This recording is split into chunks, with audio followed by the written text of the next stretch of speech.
कि भारत के प्रधानमंत्री ने नॉर्वे के प्रेस को इग्नोर किया। तो यहाँ पे ये जर्नलिस्ट जो नॉर्वेनियन है, इन्होंने बोला कि आप पूरे दुनिया के सबसे फ्री प्रेस को आंसर क्यों नहीं कर रहे हैं। तो क्या है इसका मतलब फ्री प्रेस, जिसके रिप्लाई में इधर से जवाब आया कि कोई भी एनजीओ आके ये रिपोर्ट्स निकाल देता है और फिर इंडिया बहुत बड़ी डेमोक्रेसी और वो सारी चीजें। लेकिन ये जो हम रिपोर्ट और एनजीओ की बात कर रहे हैं, इसको समझना है कि ये है आपका world press freedom index. 180 countries को स्कोर किया जाता है इसमें कि वहां पे जर्नलिज्म और प्रेस को कितना इंडिपेंडेंस है। अब इसमें जो नॉर्वे है वो पिछले 10 सालों में नंबर 1 के ऊपर आ रहा है, तो इसका मतलब था फ्रीएस्ट प्रेस। इसको निकालता है रिपोर्टर्स विदाउट बॉर्डर्स, एक एनजीओ जो कि पेरिस बेस्ड है। सिंस पेरिस बेस्ड है तो फ्रेंच में ही है इसका नाम, रिपोर्टर्स सांस फ्रांटियर्स, तो आरएसएफ यूजुअली इसको यहाँ पे लिखा जाता है। अब इंडिया की पोजीशन इसमें डिक्रीज कर रही है। 2025 में 151st पोजीशन पे था इंडिया और 2026 में 157th पे। एग्जाम के लिए ये बहुत ज्यादा इंपॉर्टेंट है। उसके अलावा हम टॉप 5 कंट्रीज देखें, Norway, Netherland, Estonia, Denmark, Sweden, तो आप ज्यादा जो है यूरोप वाली साइड पे इसको देख सकते हैं। वेयरएज अगर देखी जाए बॉटम 5 कंट्रीज तो वो हैं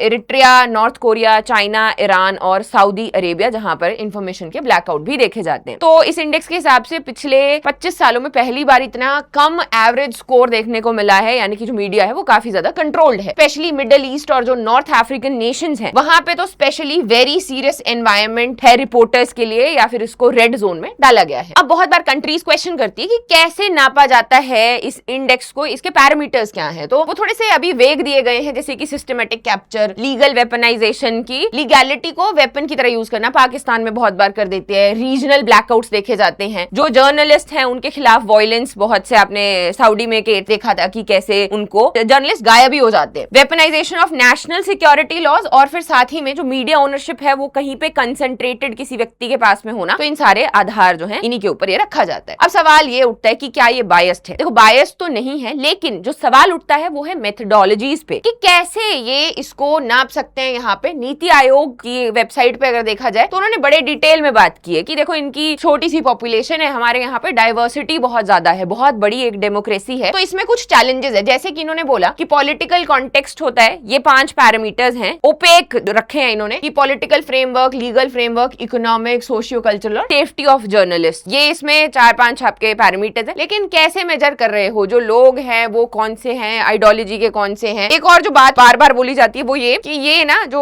यूरोपियन कंट्रीज हैं, अगर उनके साथ अलाइन नहीं किया जाए, जो आपका साउथ ईस्ट एशिया है उनके साथ अलाइन नहीं कर रहा है, तो इस इंडेक्स को एज अ टूल इस्तेमाल किया जाता है। सो अगेन पर्सपेक्टिव्स आते हैं, बट ये एग्जाम के लिए बहुत इंपॉर्टेंट है। 151 से 157 के ऊपर हम लोग गए।